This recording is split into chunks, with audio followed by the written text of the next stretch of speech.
KEMPER PROFILER Tones and Talks. Hello, everybody. How are you? I'm well. Mr. Thomas Dill is with me and with us, of course, and I hope you're well too. Hi, Thomas. I'm definitely well. Hi, Tom. Okay, wonderful. So, now a monologue. Be aware. No, don't worry. This episode is going to be an intermediate, like a fermate, a stop and a halt on the entire subject, Kemper Profiler, tone and stuff, and AMPS and profiling, because you all know the MK2 series is out there, and with the MK2 series comes the option for a new profiling, which will be happening soon. We both, Thomas and I, haven't heard anything from that profiling yet. So still the engineers in the labs are doing the final finishes, and we are pretty excited about what it's going to be.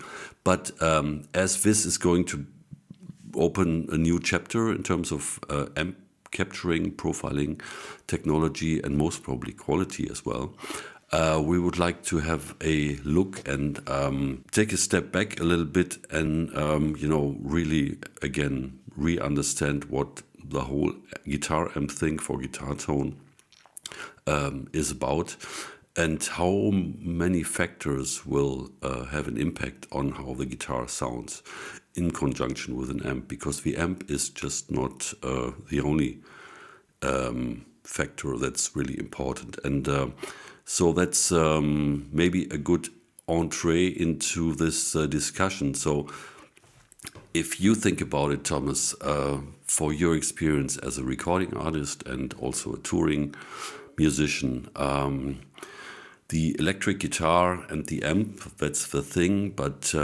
how much is it really the thing, or how often do you have to have some helping devices to get the tone you need and you want, or not at all?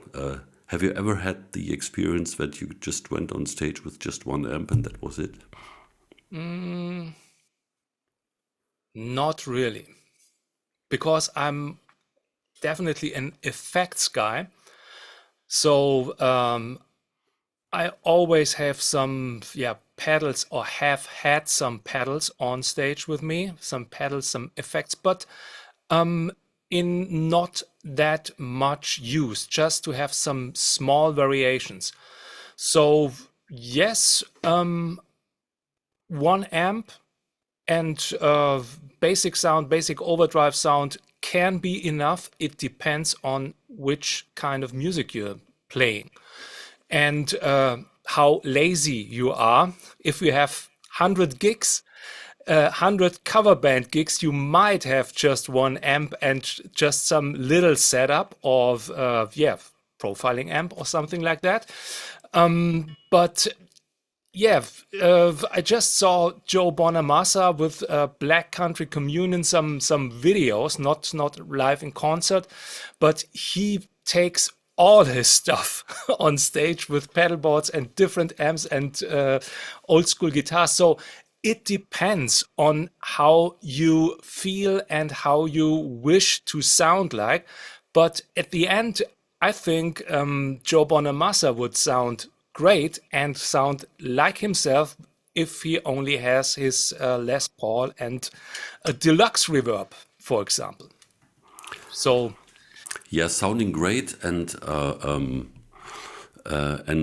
getting the sound you would like to hear is a different story. yes. And if you bring up Joe Bonamassa, last Friday here in Hamburg there was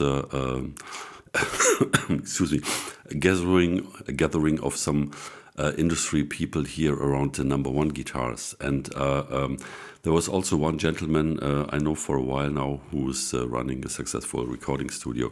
He went to the Stadtpark open air here in Hamburg, saw Black Country Communion, and he was so amazed that he just heard one guitar tone, pretty intense and distorted, and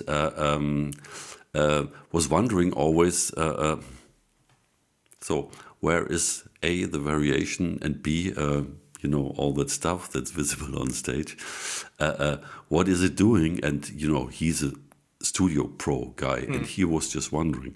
And then I saw some videos, and I think Derek Sherinian did quite some videos on Instagram showing Joe's amp Armada and the insane amount of hiss and hum that whole thing was producing. And well, I don't know, but it's not about who's right or wrong. It's just what do you need to get to where you want to go, and maybe in good scientific discussions, we need to sort out the basis. And where I come from is, I was socialized with live sound experiences of bands using electric guitar and recordings. So vinyl, CD, and now what's going on. And I always had these tones of, the professional productions in mind, where I wanted to go with my stuff. And I really found out that one amp, if you find a really good one, is usually good for one great tone with one setting. But whenever you need to get to another part of a song, you need to change volume or the amount of distortion, whatever, you are really stuck, because these combined EQs and stuff like this, when you switch to the clean channel, the clean channel is too dull if the distortion channel sounds good, or the distortion channel is totally shrill when you have the clean channel dialed up, that it has a little bit of chime. And these are pretty interesting things. And coming now forward to profiling, and again, that's just me. Well, a lot of people, or most of the people, seem to be really into, I need the 100% perfect representation of that very amp.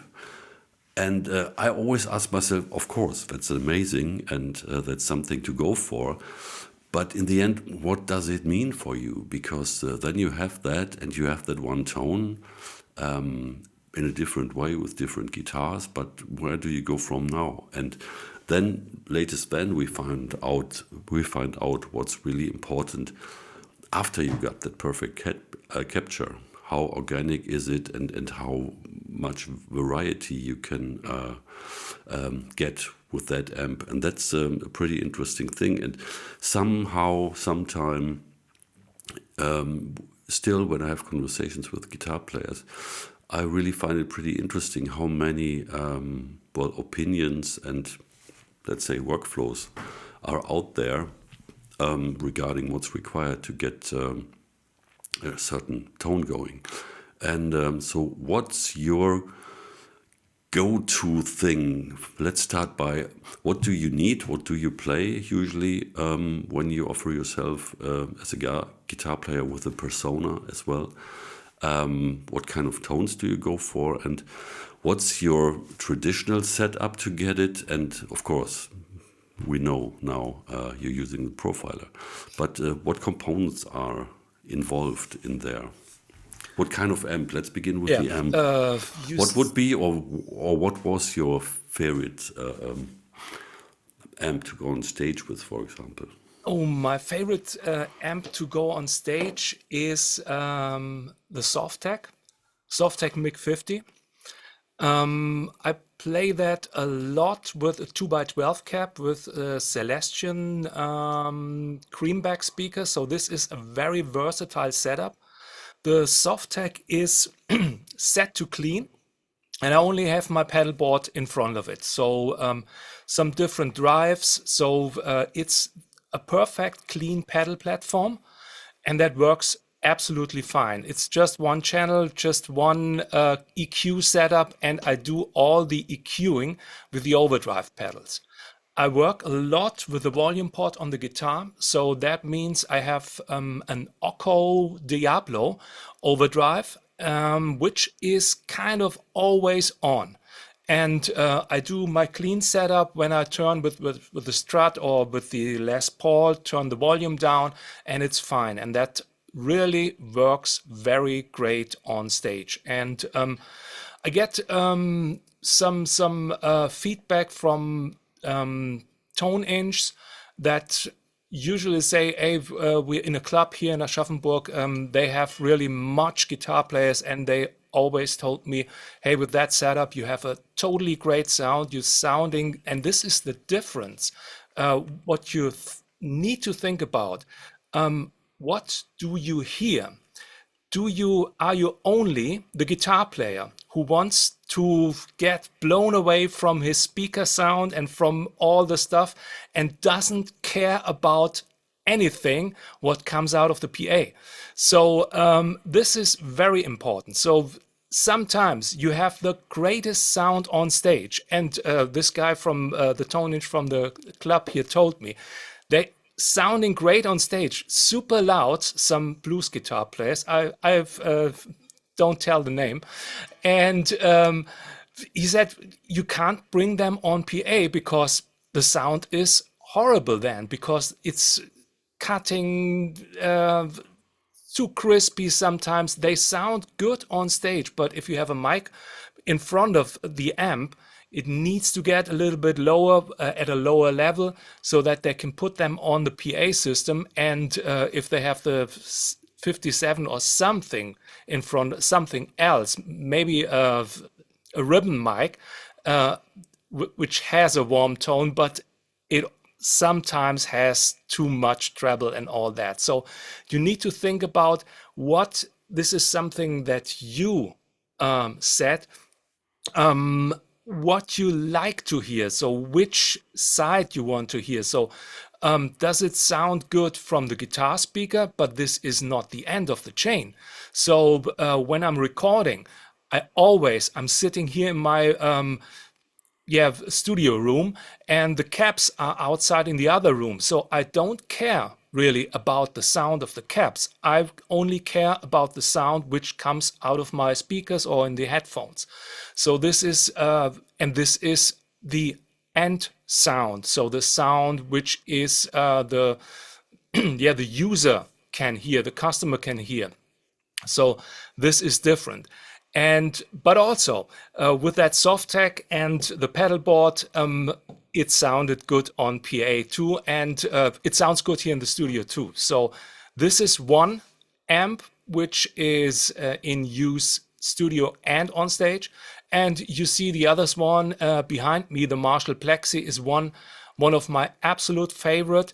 The PV for high gain sounds, and here is the Tweed Deluxe beside me. You can't see it. For the cleaner tones. So these are the main amps that I'm using.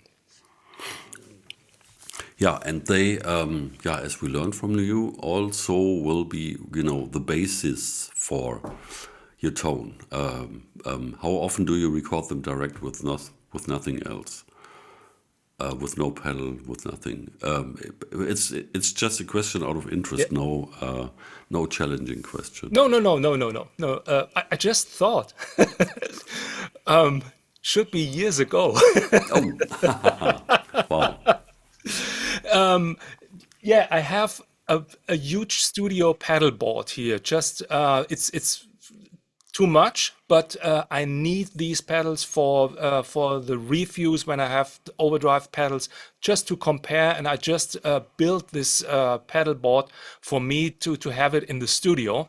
But always I have a little bit reverb on it, or some coloring overdrives, some smooth stuff, not that intense, but a little bit. And it's some compression, maybe. It's nearly 1, 2, 3 pedals in front of the amp. It depends. Sometimes more, if I like to have some modulation or something. So I really like to record the sound that I want to have. So it's not that, okay, I record the dry amp and then fix it in the mix or do something later. I want to have this vibe, and the effects inspire me, something to play. And if I don't have them, I wouldn't play that stuff. So sometimes It's really more delay, more reverb, just for atmospheric sounds. And also when I play some lead stuff, it's always a delay on it and some reverb from the eventide stuff. And this is the philosophy or the approach that I also have with the profiler. So I'm not the guy that has 20 presets and just step on presets and check one, oh, it doesn't fit, go to the next preset or to the next rig. I have some my favorite amps with prepared effects. So the same as I have in analog here with my amps behind me and the effect board. And I have that in the profiler. And I start when I have some recording projects for some customers, I start with my basic amps, and then I store them. So this is very great to have in the profiler. Then I definitely need to store these sounds, what I'm recording, because sometimes the customer gets back and wants to have some different variations on something. So you have these sounds ready and can record. It would be really some difficult with the pedal board and all the amps. So this is, the approach, the classic old school approach, what I have also with the profiler.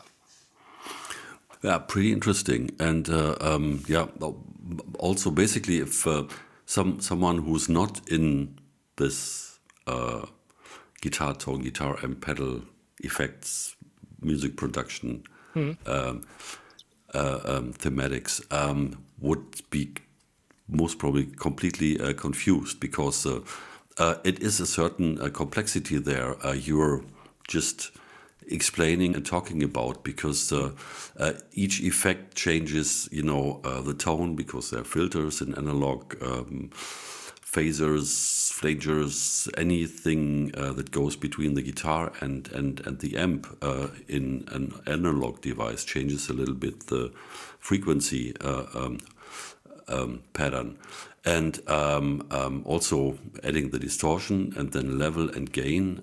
These things are so complex, and it's basically unmeasurable what's happening between 5 pedals and the guitar and the fingers and the amount of attack from the player that in the end ends up at the input of the amp, and determines how much in certain frequencies distortions will happen and whatnot, plus the speaker, plus the microphone, what kind of microphone, where is the microphone, and 2 minutes later you want something different, and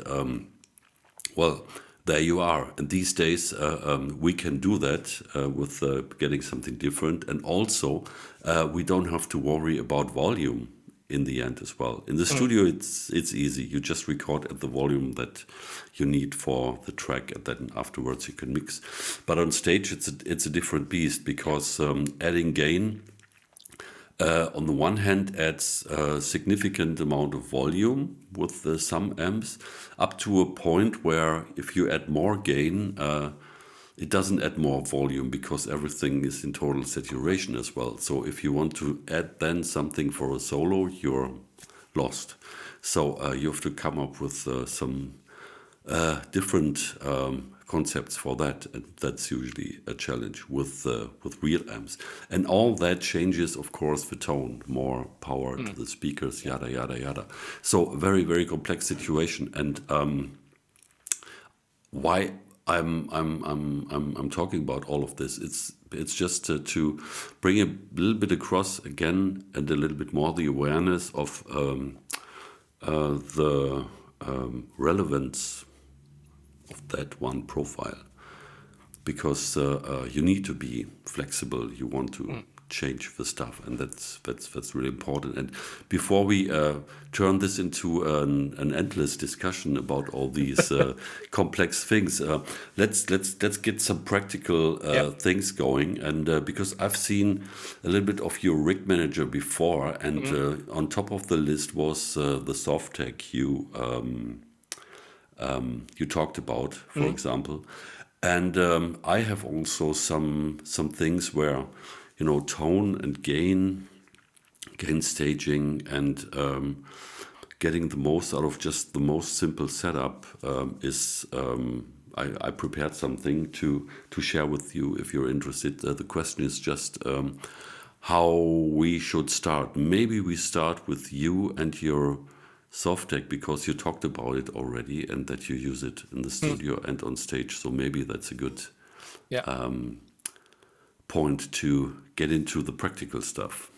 So, but first of all, some very important thing. I don't look at my amps and the profiles that they should sound, so the profile should sound one-to-one like the amp. So I always look, and if I'm recording, sometimes I put anything, a wah pedal in front of my real plexi just to get some frequency shaping. I don't care about that, because my aim is it needs to fit into the recording. So this is the big thing. Sometimes I need to cut all the bass out of the amp. It sounds, if you hear the single track of the recorded amp, it sounds very, very thin, and everybody would say it's not a Marshall amp. This is not how a Marshall amp sounds, but it sounds in the mix absolutely right. So this is the aim of recording, is to get this sound in the song right, and this is always different. So this is the first thing. I can show you a little bit of my setup. Here we are, the rig manager. So these are some of the profiles or rigs that I'm using for recording. And the Softtech is here. It's called Softtech Bass. I record bass a lot with the Softtech. For example, this is my bass setup with a compressor, analog octaver, and just a reverb. And here is the Softtech for guitar. Sounds good for guitar too. It's a really flat frequency sounding amp.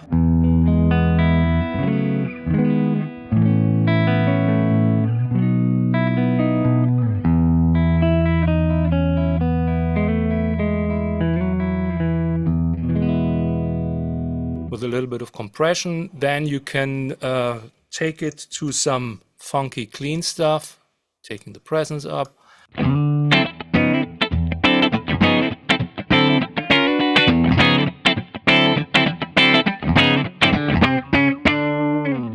That one, you can turn the gain up with that. Let's see.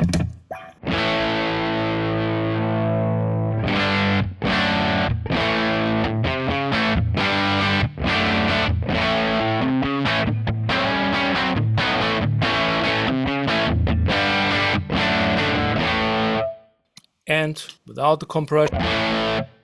And let's see, you can do some overdrive, Kemper drive, the clone.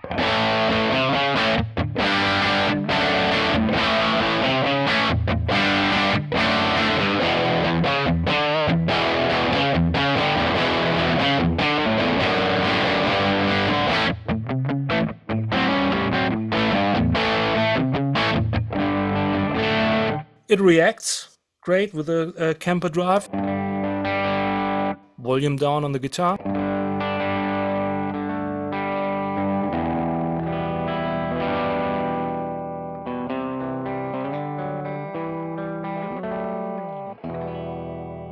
So that one. Okay, the next is the Plexi. So this is my basic Marshall Plexi setup, and the EQ is set nearly the same as I'm using with the original analog plexi. And this is how it sounds like, with a little bit of delay and reverb.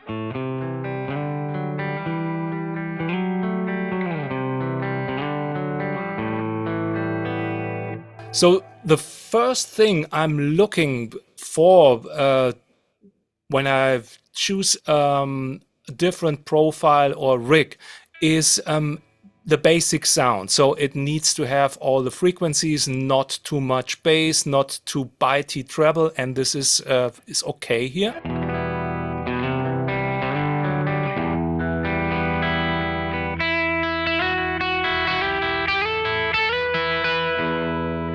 Then the next thing is you should hear the difference when you play different pickups on the guitar. Normally, yes, you hear that, but all the details. It's all about high resolution and all the details.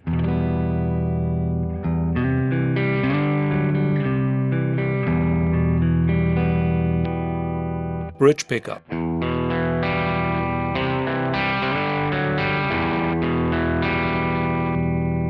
Both pickups.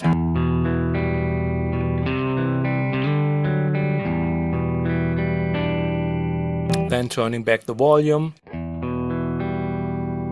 Getting a little bit cleaner. So if I would turn up the gain, so normally I start some mid-gain sound with a Marshall and then check out the clean sound when turning the volume down.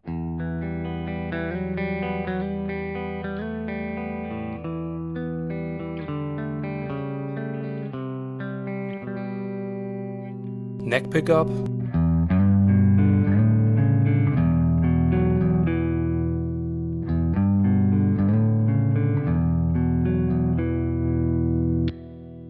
Bridge pickup. So all these variations are very important for me so that I can do a lot with the guitar. And of course, the next thing is a lot with the pick. I will show you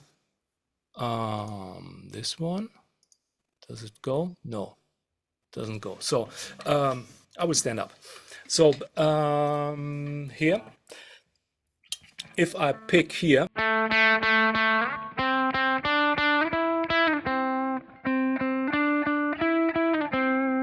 you need to definitely hear the difference. If I pick with the fingers,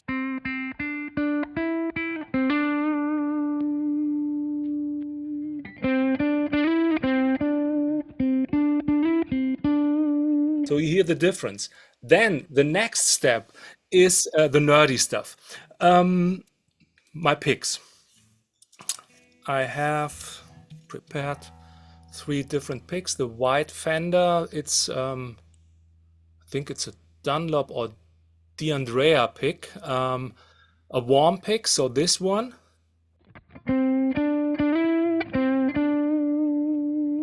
Then the white Fender, a little bit brighter.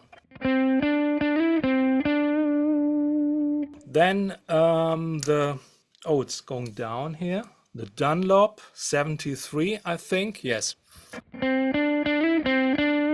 Very brighter then. So a good profile of something to work with should have all these details. You won't get that with a totally high gain rectifier sound, definitely, but all these breakup tones should preserve these stuff, these details, and all these things.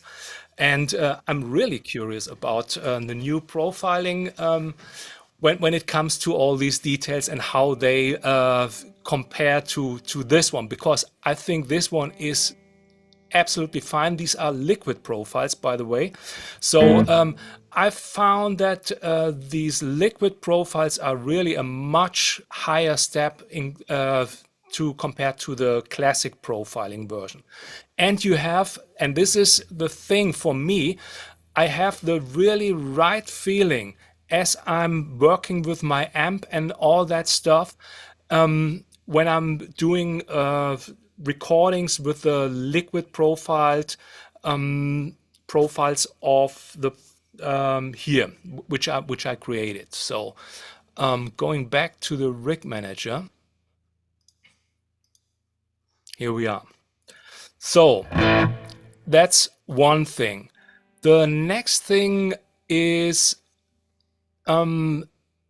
next details.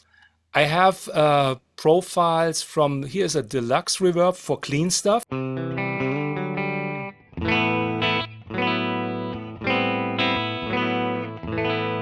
I always use them with just a little bit of reverb. You can see it, room reverb, so that simulates the recording room. So you have just a small half of a second decay time and less mix, 25%, just to get this room feeling. Then prepared effects, like on the real amp, some spring reverb.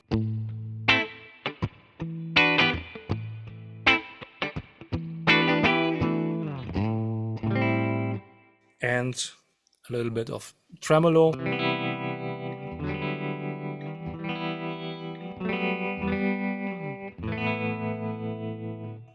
So this is my basic setup. Mostly in most cases, I add some effects really fast when I like to have some. In some rigs there are prepared effects, some not, but I always tweak them for recording and check out if they sound right for the playback or for the arrangement, and then after that store it into a folder for the production.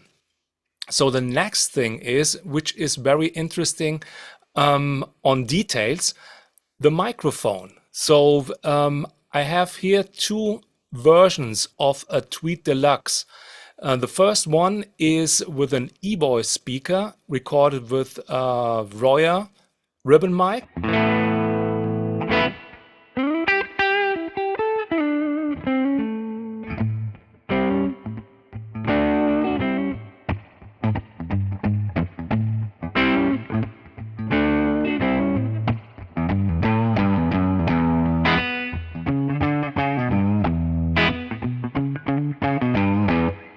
That one, or with an Alnico Blue speaker recorded, profiled with an M160, another different ribbon mic.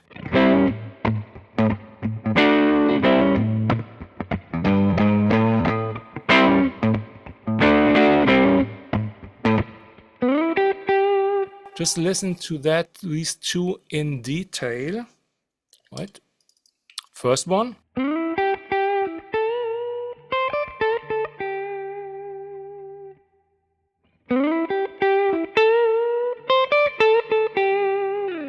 So the e-voice speaker with the Royer mic is a little bit warmer, has a little bit more low end.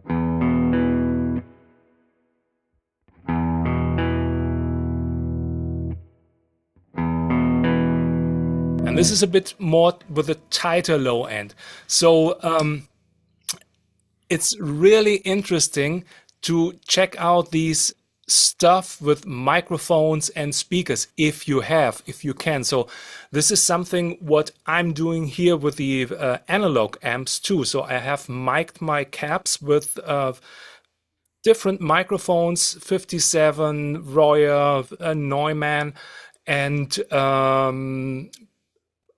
M421, the 106. So there are many mics on the caps, and I choose always between those. So sometimes this 57 sounds better for some stuff. Sometimes the combination of 57 and ribbon mic, the classic one, sounds great. So I can show you this stuff with the rectifier. So now we're going to the high gain stuff.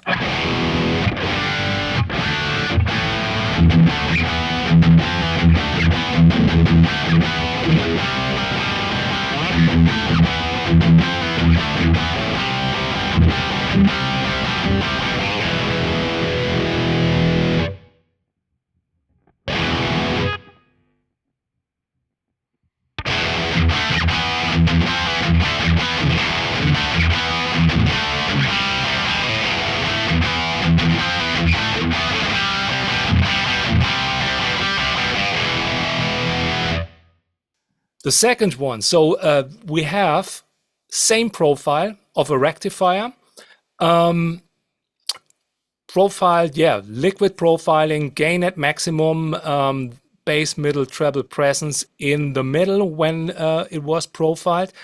And this is the tweaked setting with gain at 6.7, bass in the middle, treble a little bit less, and presence and middle a little bit less, and treble and presence turned up.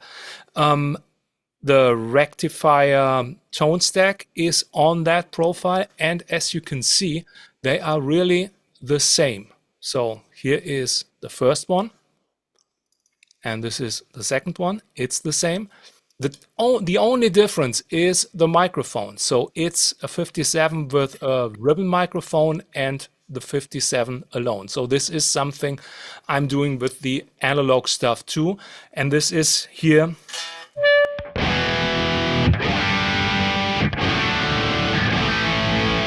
A more warmer tone. This is the bitey one.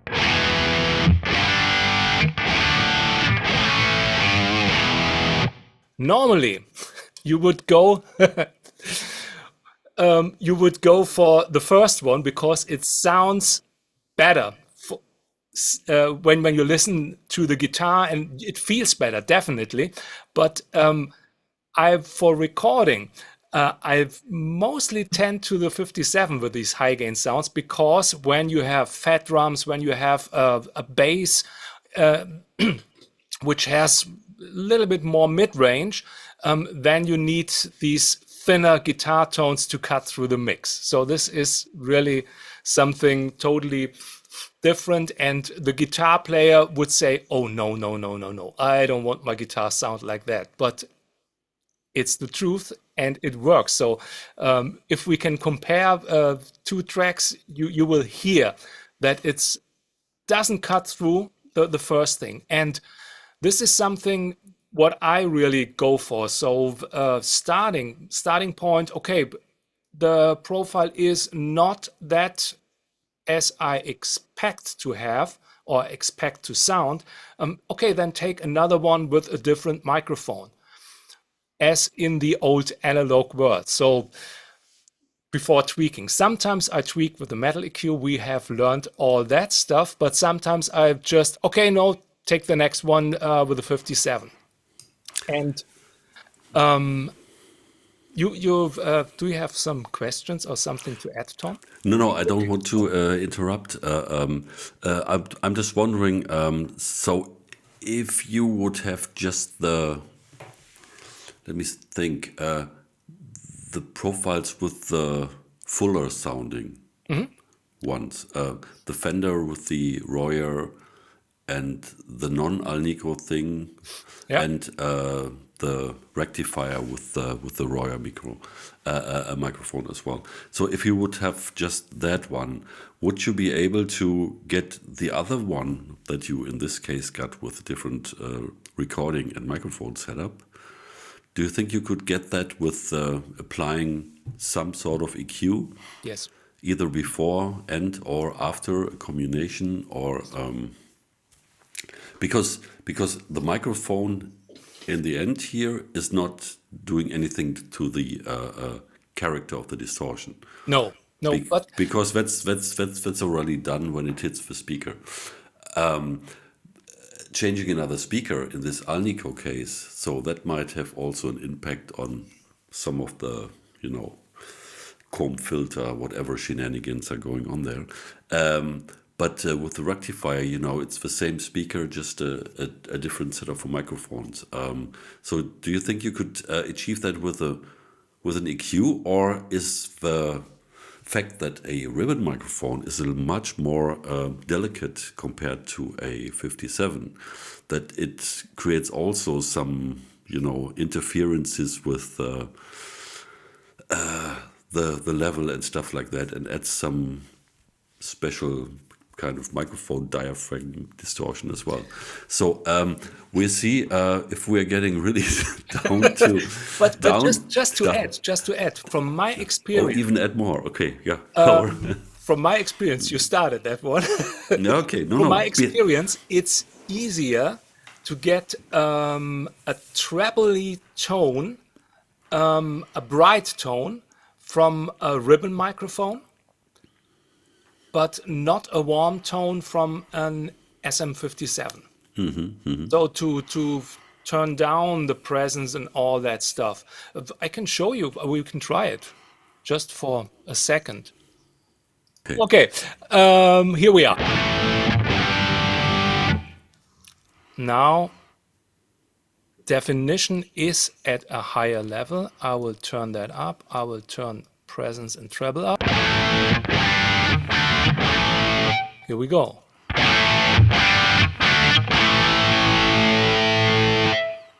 So I will store that, compare.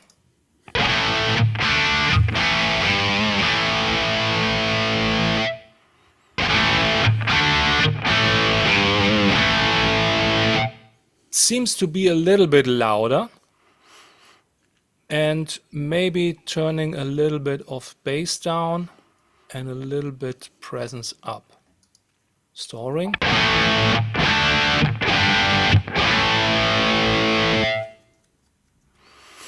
Second. I will turn the volume up a little bit more, so we have a better comparison. First one, ribbon.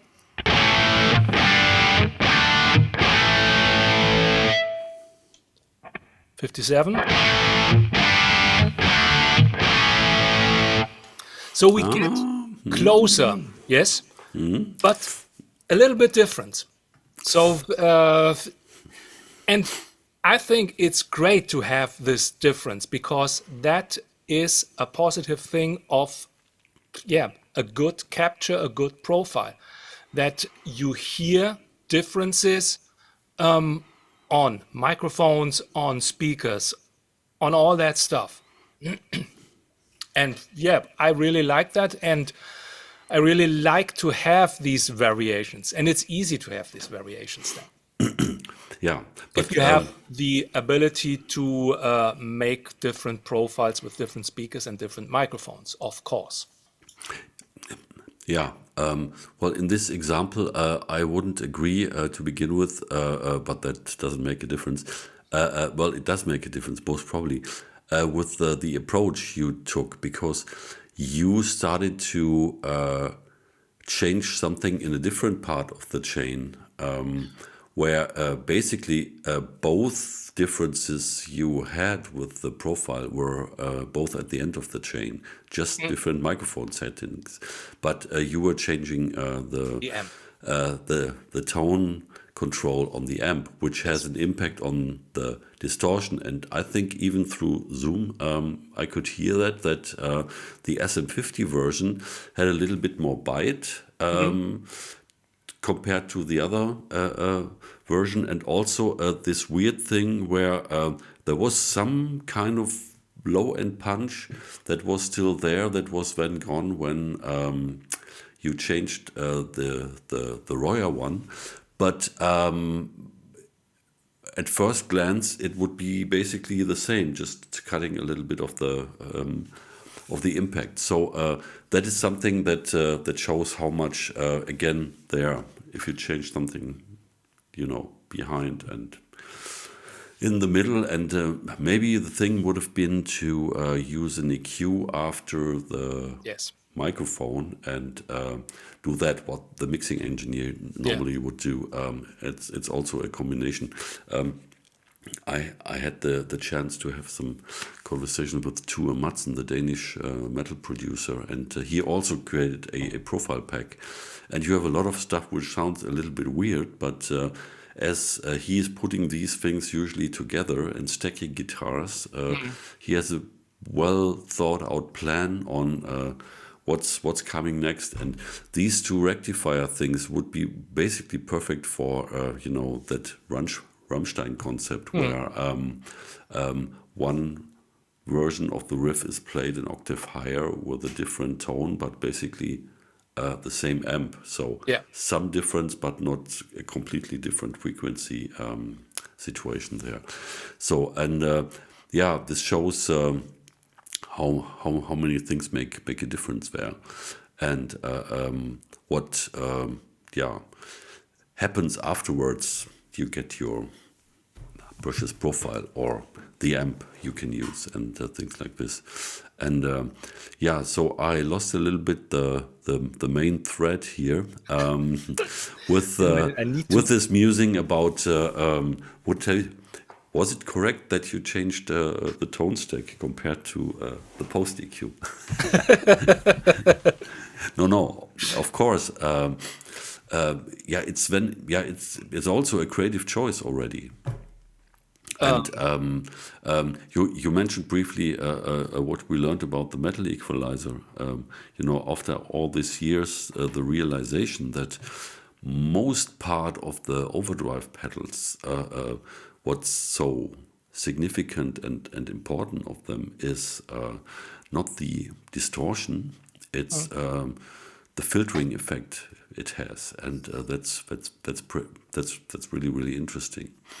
And yeah, that's now also interesting how far you can take a profile. Yesterday, I just tried to take one of the Michael Britt Deluxe Fender amps, and I tried to find out how metal I could get with that one.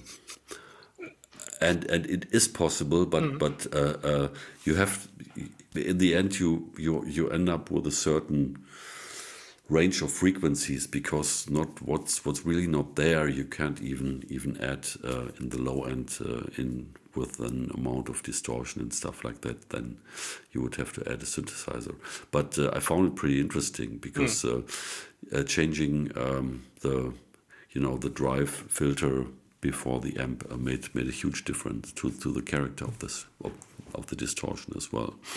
And I wonder how it would be, because it was not a liquid profile, how it would have been dealing with all that stuff, this abuse I put onto that profile with the liquid profile. So, yeah, you have some more stuff prepared. Yes, some little bit of about the tone stack and how a liquid profile starts and how it should be tweaked and all that stuff. I have prepared our favorite mullet, Yes. the mullet, and here's the mullet profile. So this is as it came out after profiling. Gain at 10, EQ in the middle. I profiled that with Kemper generic, so because there was no mullet or Müller amps tone stack here, and this is how it sounds like.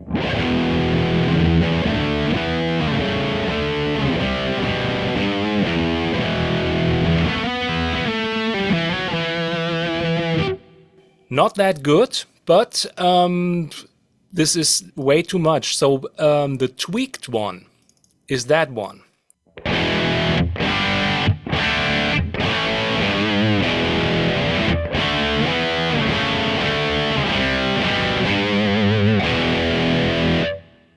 And that was interesting. So I turned down the gain, of course, and put the Friedman HBE tone stack on it and turned up treble and presence. And interesting is these tone stack stuff. So if you have an amp with where the tone stack, so here we are with the different tone stacks that are available, but some are missing, but that's not the problem. And that's really interesting to getting creative with that. So it doesn't matter that much if you have your EQ some near the center, but in that case here with really high treble and presence, that can really make a very big change when you switch to another tone stack. For example, for the JCM 800. So first of all, this is Friedman.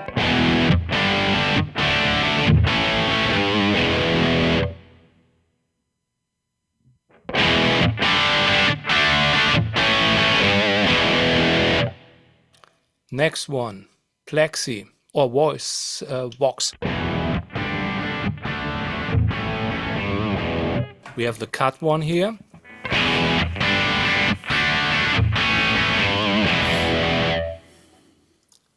Take the plexi, where is it? Plexi bright.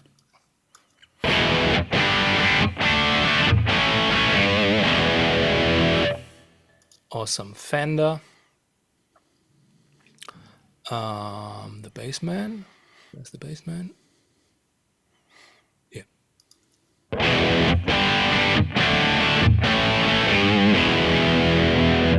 So totally different. And some kind of getting creative with that one. If you don't get your tone that you like to have, then change a little bit of the tone stack. This is something I'm doing before I go to the metal EQ or all that EQing stuff. I'm old school guitar player, and classic approach. So that means if something sounds different or sounds like I don't want to hear it, I tweak at first the amp EQ. So this is my first approach when changing some tone stuff. And with the profiler, of course, with definition and all that stuff. And then I'm going to add a little bit of studio EQ, metal EQ. Yeah, these stuff. And sometimes, of course, so it's to be honest, there's no rule. It's sometimes okay, I hear something or I like to hear something, and yes, I have spent really much time with the profiler, and I think I know how to get there because of my experience. And then sometimes, okay, I need the studio EQ behind the stack. No, I want to have a little bit bitey, trebly overdrive or distortion. Okay, putting the metal EQ in front of it, or putting some overdrive to get this tone, to get this trebly tone, or sometimes a fuzz.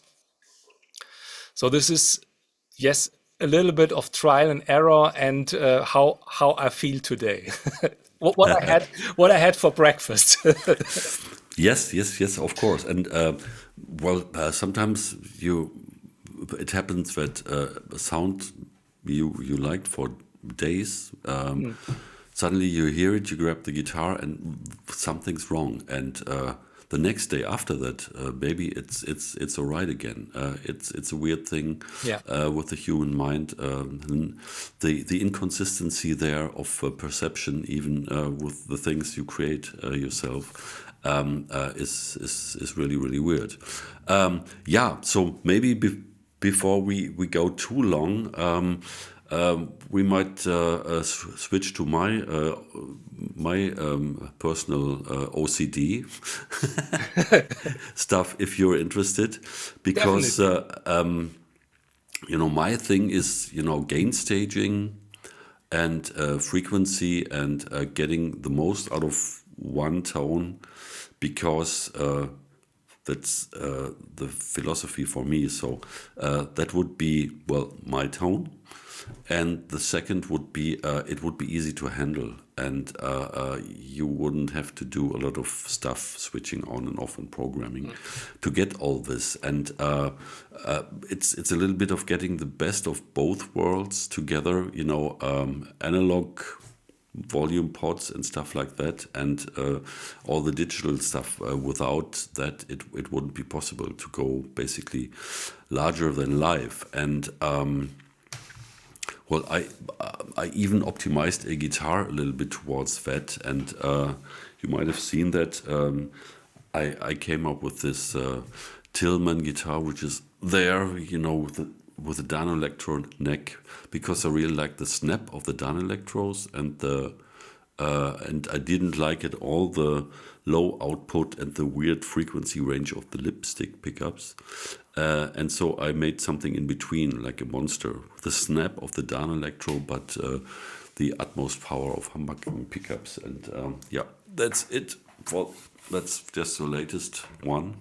So it's hot rail humbuckers here, and it has just a volume knob. Okay. Just a volume knob, and this freeway switch, which gives you 6 pickup positions. Humbucker, single coil, both humbuckers, both single coils, and humbucker single coil. And you can reach all these direct. This thing has two levels, and that's pretty cool. Then there's this roller bridge, and this Les Trem by Duesenberg, this tremolo, and just some locking tuners up there. One side aspect is you don't need any tool to fix this. If you break a string, there's nothing. You don't need any tool, because you can just insert it on top. It runs over the roller bridge, and these things cut the strings themselves. So that's it. That's one thing. But now to the tones. We talked about that before. That we have. Let's have a look at the rig manager here, and the first half. This one, yeah, right. You needed to be muted there. You're gone. Right. So what we have here is a clean tone. Maybe.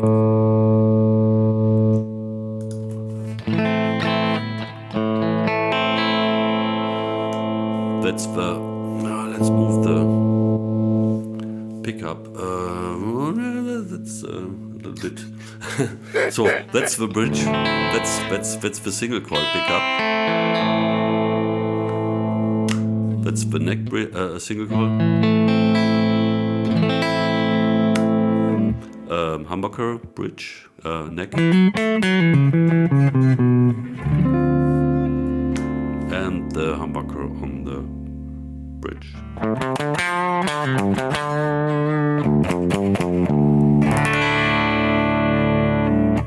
A little bit of compression, and everything is clean. So what I did to achieve this as a starting point is let's see, where is my rig manager? 1 second. Shouldn't push OBS away here. So what I did in terms of effects is what you're hearing right now. It's just a compressor, a little bit, and a little bit of pure booster, and yeah, that's basically it. In the effects chains, you see nothing except for metal EQ and the amp, which is, of course, there's some morphing going on, but it's basically the old Tube Thomson amp, which is a profile from 2010, actually. You heard the story. It was just not even designed, just a SM57 thrown over to the recording room, and just some random setting, and that is the character. And that's pretty interesting. So what I do is I get a little bit of gain staging here, going by just using the volume pedal on the input, which is basically like the volume knob of the guitar in a way. And I just take down to just 2.0, 2.3, not much, but it's enough to go from edge of breakup to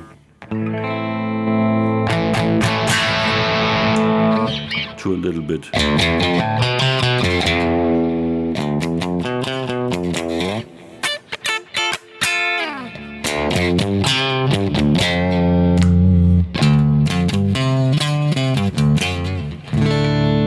And this even can sound a little bit like, you know, the typical surf, jazz master, telly.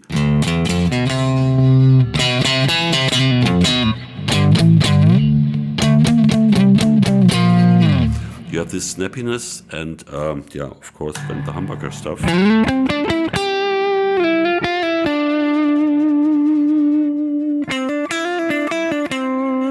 Without the volume.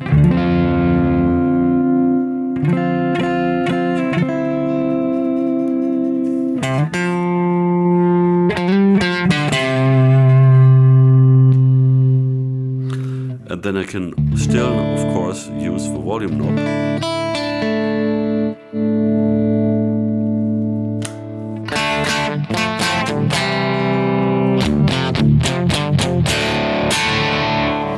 And then, of course, I can morph, and it's the same amp, same effect combination. And now I'm morphing. We talked about that before already. So this could go from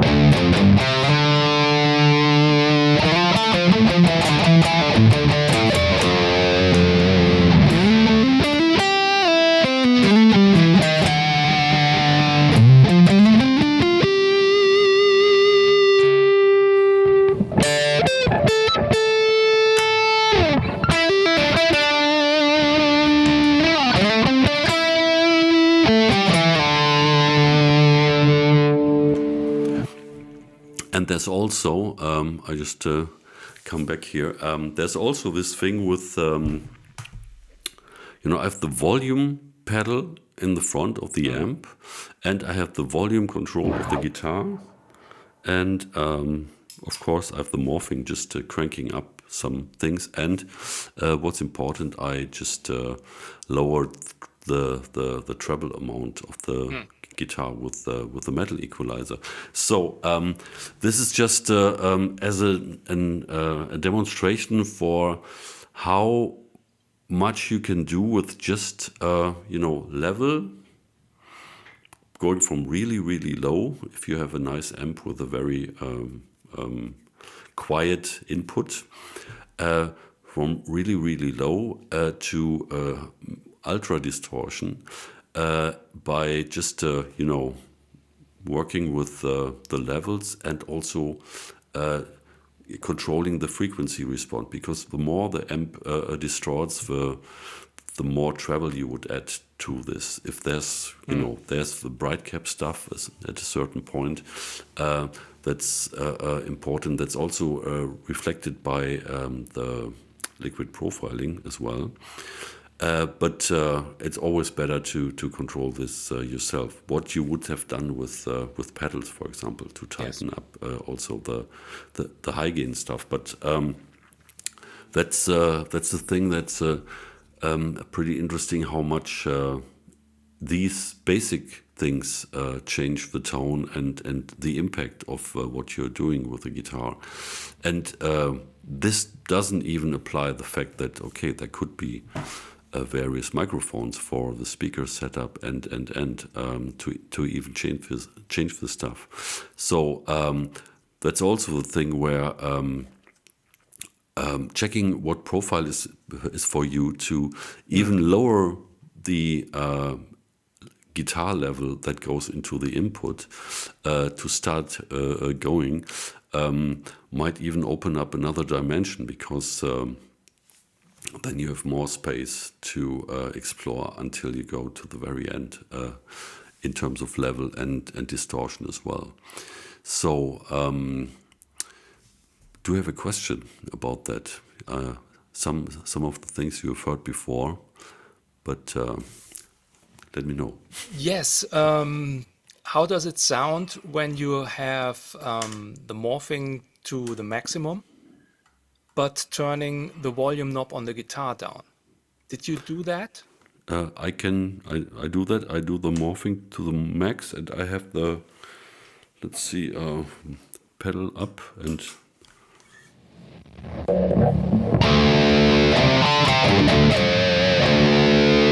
This is high gain. I just checked yesterday your Tube Thompson, this rig, or kind of this rig, and I thought it sounds absolutely great in the middle. When morphing is in the middle, and you get this some kind of breakup tone and then turn down the volume a little bit. It's very flexible, this Yeah, rig. yeah, yeah, So yeah. And now, so volume is, gain is max, the volume is low, is off, and now I'm just a millimeter.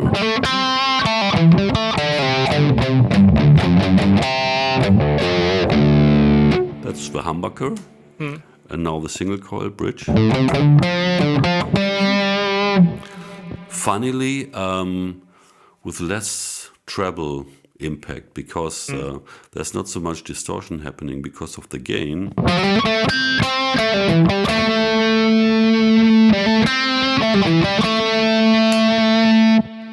On the humbucker.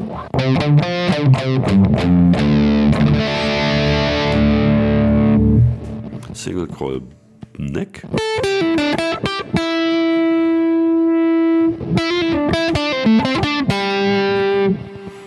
It's a little bit of this Santana vibe. yeah.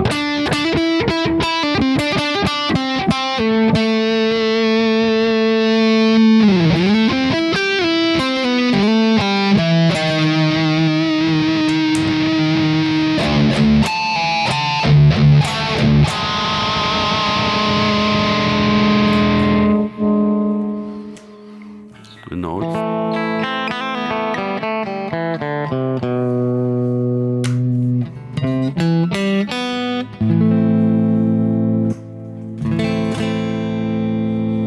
and even clean with the volume pedal, which jumps all the time. This is really weird.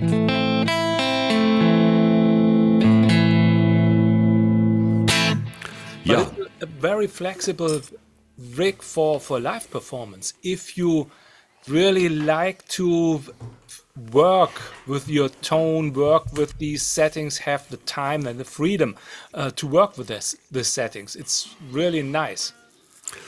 yeah. So when you're not doing a programmed show, which is so many different songs which Yes. need because from various artists and stuff like that, so you have to come up with effect sets and various tones.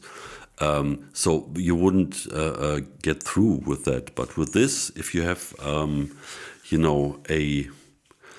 a thing with a band or with an artist, basically you could do an entire show with that without any specialties. So some basic reverb and delay to make it a little bit bigger, and then you could rock hard, and you could funk, and you could do ballads and finger picking and stuff like this, just with that one profile and this one setting. And if you need a variation, then yeah, just copy that and I don't know, Have some other effects. have some chorus with it or whatever. And that's also the point, because this is a little bit the digital world approach to the Joe Bonamassa thing. Because what he is doing, basically, he's, he has all these amps going, and he's not doing too much switching as far as I know. I might be wrong, but as far as I know. So his tone is a combination of these various amps and how they react to the guitar volume. And he's doing a lot with the volume knob. And there are videos out there with him where he says, okay, if you have that one amp, you have everything you need with, for example, a Les Paul, because you have 2 times tone, volume, and the pickup switch, and you're playing. And that's very organic, and you can basically apply yourself to what's going on with the music and the band. That's a different approach than just doing a show. A programmed show. By the way, speaking of programmed show, you and your input 2 weeks ago saved a little bit of a performance at Rock am Ring and Rock im Park. Oh, really? Yeah, it did. Because I got a call from a guitar tech. They were in production rehearsals for the festival run, and the first one was Rock am Ring. Okay. And they had trouble with the insert of, they had a Digitech whammy pedal. And there was always some stuff with the cabling, and so it wasn't really reliable. And so they were looking for a solution. And I said, well, why don't you take the internal profiler effect? The guitar player doesn't like that because of the sound. Okay. Well, we try to find a solution for this cabling stuff in the insert, and then I remembered why doesn't he like the sound? Yeah, it's too thin, and I said, here comes Thomas Dill's input, because I think it was for the Dynacomp video. You realized that the compression is there in the profiler, but tonally there's a little bit, filtering analog stuff going on with the real Dynacomp device. So you used a drive to, make the signal that comes out of the Dynacomp in the profiler a little bit more analog and filtered. And so I said, well, look, how many effect slots have you occupied for the tone? None. It's just the loop with the whammy. Then I said, okay, just use the Kemper whammy at the first slot, and in the second you put I don't know, a tube screamer, whatever, with no gain, and check the tone for the tone. And I haven't heard anything. Okay. From then. And 4 days later, I sent them a text how they sorted out this thing, and if everything works fine. Yeah, of course. We got rid of the Digitech thing that was a pain in the ass, and we just use the internal thing. And this tip with the tone shaping with overdrive was just perfect. And so the guitar player was happy because when he activated the pitcher, it also activated the overdrive, and the tone was much more organic and more like the real device. So that's something. Thank you for the wisdom. I could Glad to help them. pass it on, and the world could hear it at Rock am Ring and Rock im Park and with many other shows. It's Contra K, the act, and okay. Rob, the guitar player, who's now happy about that. Yeah, so much. Maybe this is a nice moment to wrap it up, and our musing about the amps and what's important about amp tone, and our anticipation of what's happening with the new profiling, most probably, or actually we don't even know, but we're looking definitely forward to this, and it shouldn't be far as we know. And so maybe next episode we can tell you already something about the profiling. So thank you, Thomas, for sharing your approach to guitar tone in terms of how to change your amp, how to select your amp and edit it. And thanks a lot for your time and your interest. Try this at home. There's a lot of stuff on the rig exchange from us, and use the volume knobs and play with the input gain and the gain staging with a profiler, because that's something that we haven't discussed yet. That also makes a big difference, because some digital devices can't handle one effect driving the next one. They quickly get into distortion and nasty digital stuff. That's the thing with the profiler. It really behaves like you would drive one pedal into the next one, and that stays pretty organic. So enough of this. have fun, make music, try this at home, and thanks a lot, Thomas. Take care, people. Bye. Bye.